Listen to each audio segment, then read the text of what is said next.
La Servante écarlate n'est pas une dystopie.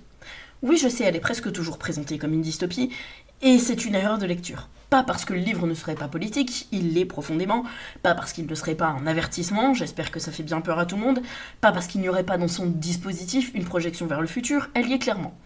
Mais parce que le cœur de la construction narrative ne repose pas sur de l'imaginaire. La dystopie, ça fait partie des genres de l'imaginaire. Ça repose pas sur de l'hypothétique. Ça repose sur un assemblage, un prélèvement, une reconfiguration d'éléments historiques, tout à fait réels, à l'intérieur d'un cadre fictionnel. Et cette distinction est importante, surtout ici où on parle de storywriting. Une dystopie, en général, fonctionne comme une extrapolation.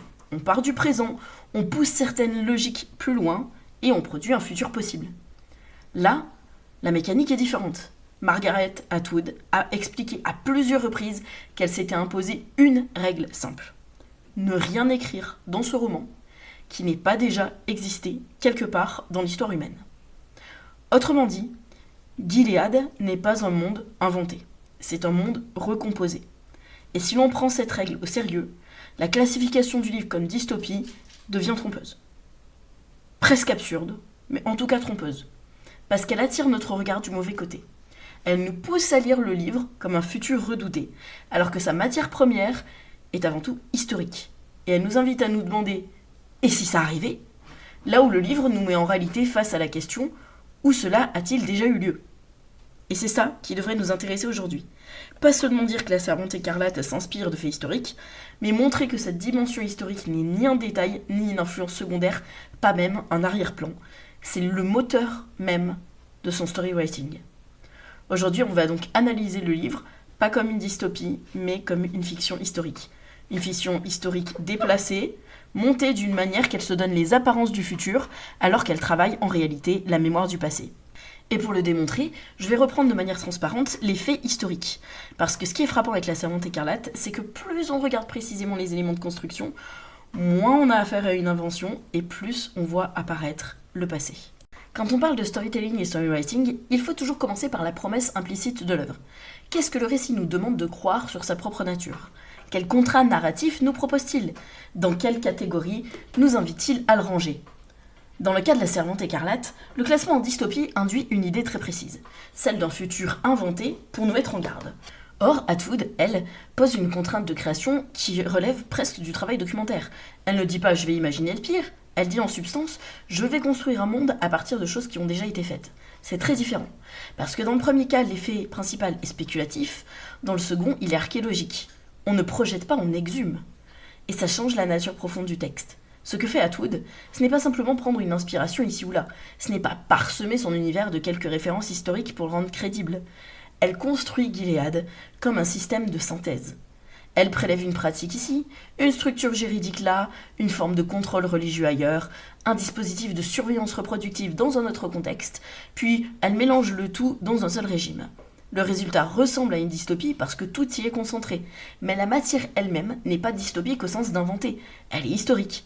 Et c'est précisément cette concentration qui crée l'effet de cauchemar. Le livre ne nous terrifie pas parce qu'il imagine l'impensable, il nous terrifie parce qu'il compacte des choses déjà advenues.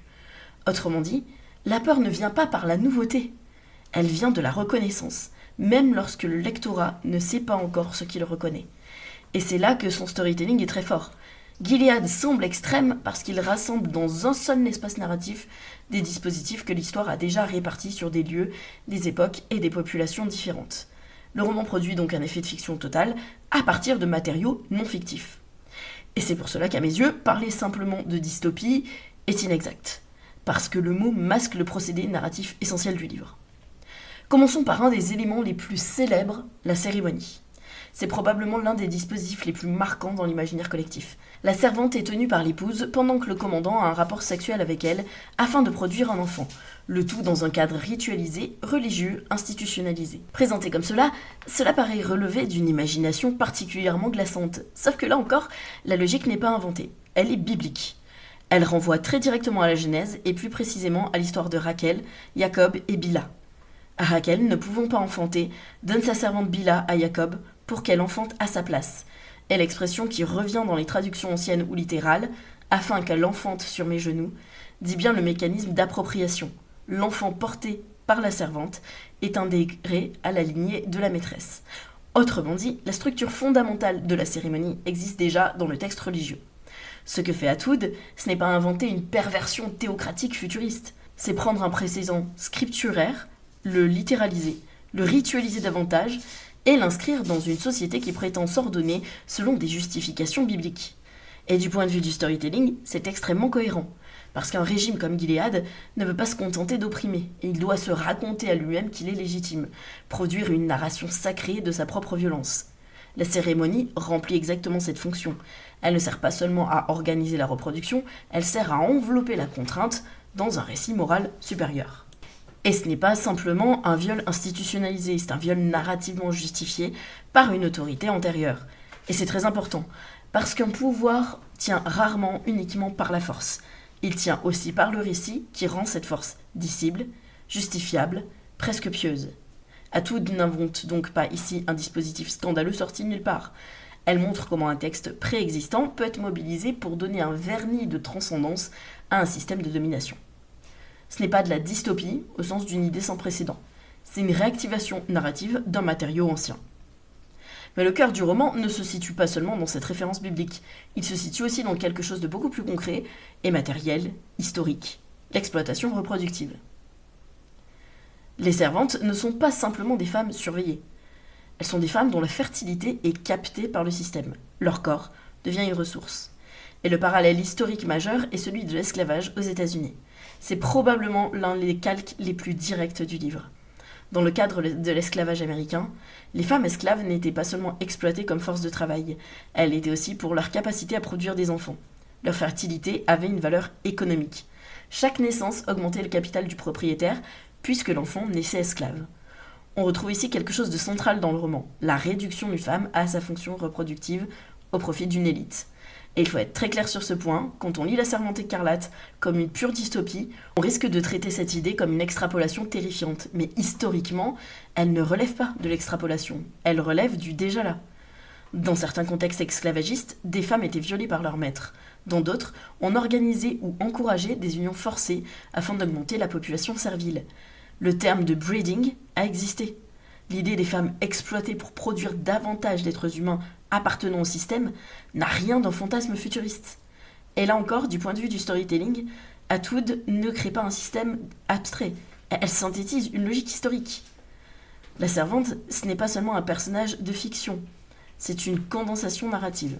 Elle concentre dans une seule figure l'appropriation du corps, la contrainte sexuelle, la fonction reproductive et la dépossession maternelle.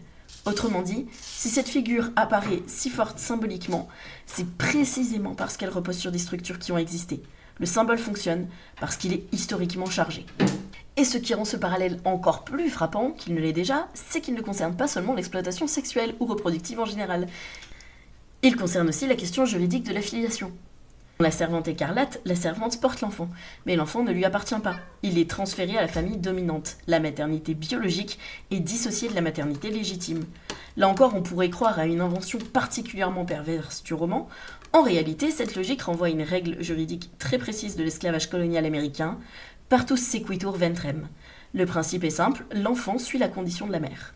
Si la mère est esclave, l'enfant est esclave, peu importe le père, même si le père est blanc, même si le père est le maître. Pourquoi est-ce important ? Parce que cette règle transforme la reproduction en mécanisme de production patrimoniale.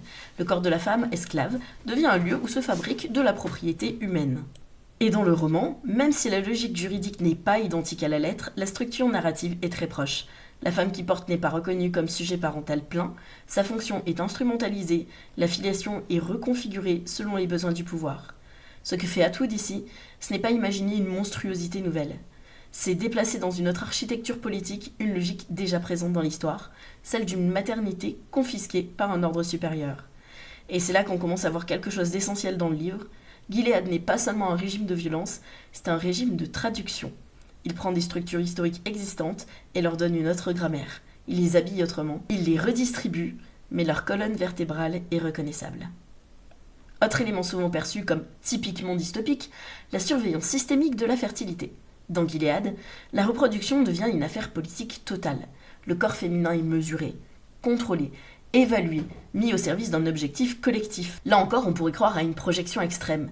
Mais l'histoire a déjà connu ce type d'intrusion. Le cas le plus souvent cité, et à juste titre, est celui de la Roumanie de Nicolae Ceausescu. À partir de 1966, avec le décret 770, le régime interdit fortement l'avortement et la contraception afin d'augmenter la natalité. Mais au-delà de l'interdiction, ce qui frappe, c'est tout l'appareil de surveillance mis en place autour des femmes. Des examens gynécologiques obligatoires sont pratiqués, la fertilité devient une donnée d'État, le corps n'est plus un espace privé, il est administré. Et c'est exactement ce type de logique que l'on retrouve dans Gilead. Le régime ne se contente pas d'avoir une morale reproductive, il met en place une bureaucratie du corps. Et c'est très important pour comprendre le storytelling du livre. Une dystopie fonctionne souvent par grossissement, mais ici le grossissement porte sur l'agrégation des dispositifs, pas sur l'invention de leurs principes. Le principe, lui, existe déjà, faire de la fertilité une ressource nationale et du cours des femmes un territoire de gouvernement. Autrement dit, encore une fois, Atwood ne crée pas à partir du néant, elle réassemble du réel. Et si l'on continue de décortiquer la mécanique du roman, on voit aussi apparaître une autre source historique majeure, l'eugénisme. Dans La Servante écarlate, toutes les femmes n'ont pas la même valeur sociale. La hiérarchie est reproductive. Certaines sont jugées utiles, d'autres inutiles. Certaines sont intégrées au dispositif, d'autres sont rejetées, punies, envoyées dans les colonies, exclues du futur. Cette logique n'est pas propre à Gilead. Elle renvoie à toute une histoire de tri des corps, des naissances légitimes et des vies considérées comme désirables ou indésirables. On peut ici penser par exemple au programme eugéniste du XXe siècle, notamment aux États-Unis. Pendant des décennies, des dizaines de milliers de personnes ont été stérilisées de force ou sous contrainte au nom d'une prétendue amélioration sociale ou raciale. Et parmi les populations les plus touchées figuraient des femmes pauvres, handicapées, noires ou natives américaines. Le parallèle est essentiel, parce qu'il montre que le contrôle de la reproduction ne prend pas toujours la forme d'une obligation d'enfanter. Il peut aussi prendre la forme inverse, l'interdiction implicite ou explicite de se reproduire. C'est d'ailleurs ce qui rend La Servante écarlate plus intéressante encore comme objet de storytelling. Le livre ne parle pas simplement du natalisme, il parle aussi du gouvernement différentiel de la reproduction. Certaines femmes doivent produire, d'autres peuvent être éliminées symboliquement ou matériellement. Et ce système-là, historiquement, existe. A existé dans les politiques eugénistes, a existé dans les stérilisations forcées, a existé dans les hiérarchies raciales et sociales de la reproduction. La vraie force du roman ne tient donc pas à l'invention d'une oppression monolithique, elle tient à l'articulation de plusieurs formes historiques de contrôle du corps. On peut aussi aller plus loin parce que le roman ne se contente pas de montrer un contrôle de la reproduction, il montre une reproduction mise au service d'un projet idéologique. Et là, notre précédent historique rentre en jeu, les programmes nazis, les Lebensborn. Il ne s'agit pas de dire que Gilead est une simple copie du nazisme, ce serait trop simplificateur. Mais il y a une parenté dans la logique, celle d'un État qui considère la reproduction non comme une affaire intime, mais comme une mission politique structurée par une vision hiérarchique de la société. Dans les programmes Lebensborn, la naissance devient une affaire de pureté, sélection, ingénierie idéologique. L'État s'intéresse à qui doit donner naissance, quel type d'enfant, dans quelle finalité collective. Là encore, le parallèle permet de comprendre le roman autrement. Ce qui paraît extrême dans Gilead n'est pas l'idée que l'État se soucie de la natalité. Ce n'est même pas l'idée qu'il organise la reproduction. Ce qui choque, c'est le degré de visibilité du système. Mais l'histoire a déjà connu des formes de politisation intenses des naissances. Et du point de vue du storytelling, cela compte. Parce que plus on identifie les sources historiques du roman, plus la catégorie de dystopie disparaît au profit d'une définition satisfaisante de fiction historique. Il y a aussi une autre dimension qu'on ne peut pas laisser de côté, la théocratie morale. Gilead n'est pas seulement un régime reproductif, c'est aussi un régime d'interprétation morale. Les comportements sont codifiés, les transgressions sont exposées, les corps sont habillés selon leur fonction. La faute est rendue visible et la punition est ritualisée. Et ici encore, Atwood ne travaille pas à partir d'un vide fictionnel. Elle puise dans une tradition historique très identifiable, le puritanisme américain. Quand on pense aux colonies puritaines de Nouvelle-Angleterre, à Salem, aux humiliations publiques, aux sanctions communautaires, à la surveillance religieuse permanente, on retrouve des éléments très proches de l'atmosphère de Gilead.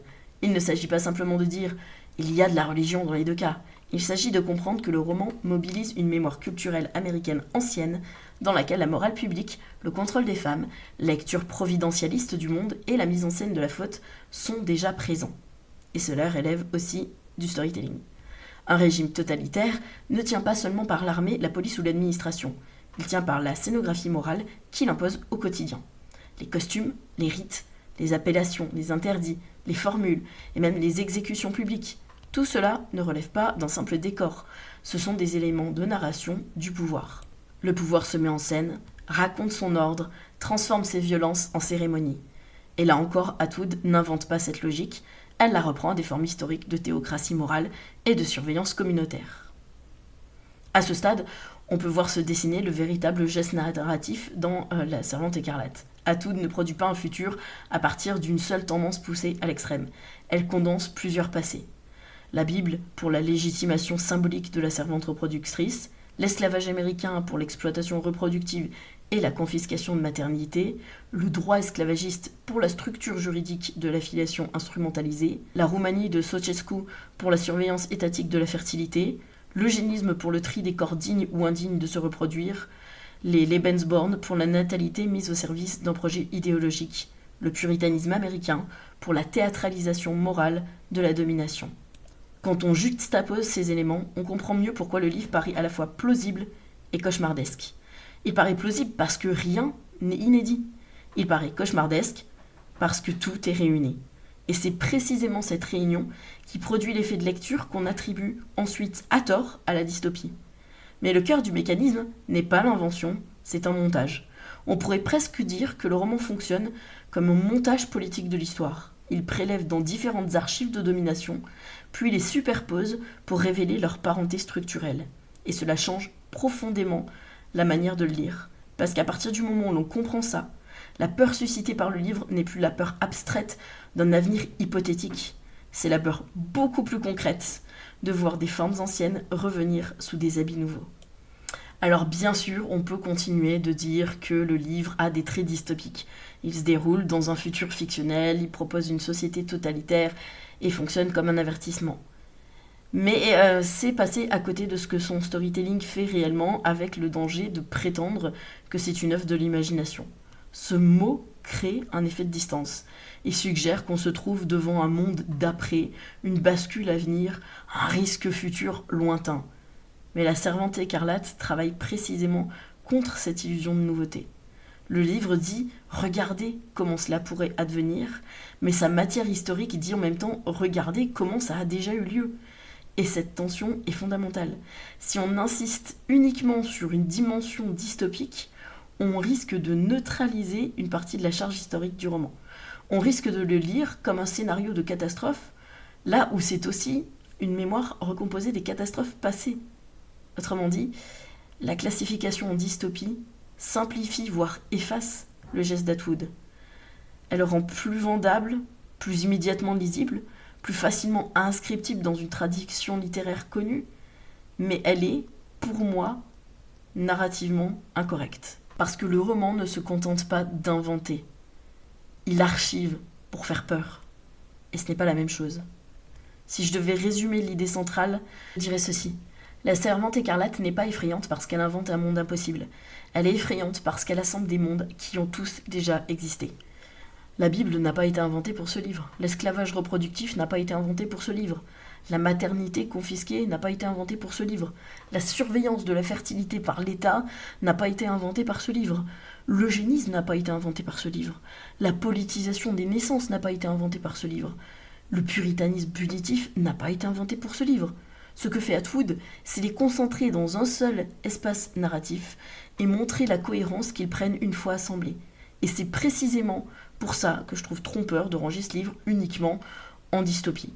Il a une surface dystopique, l'ossature est historique. Ce n'est pas un futur imaginaire, c'est une fiction historique déplacée, recomposée, condensée. C'est un patchwork historique si vous voulez. Et quand on le lit ainsi, ça change tout. On cesse de se demander à quoi ressemblerait demain si tout basculait, et on commence à se demander quelles formes de domination avons-nous déjà racontées comme si elles appartenaient au passé, alors qu'elles structurent encore nos imaginaires. Et cette question en amène une autre. Parce que si La Servante écarlate est construite à partir de faits historiques réels, il faut se demander une chose très simple, qui a réellement vécu ces faits ? Qui a porté ces systèmes sur son corps ? Qui a subi ces politiques ? Qui a été transformé en ressources reproductives, en corps à surveiller, en ventre à administrer, en maternité à confisquer ? Et lorsqu'on pose cette question, on commence à voir apparaître un autre problème de storytelling. Un problème qui ne concerne plus seulement la classification du livre, mais la manière dont son imaginaire a été reçu, blanchi, universalisé, puis raconté comme une dystopie nouvelle. Et c'est précisément ce dont on parlera dans la deuxième partie.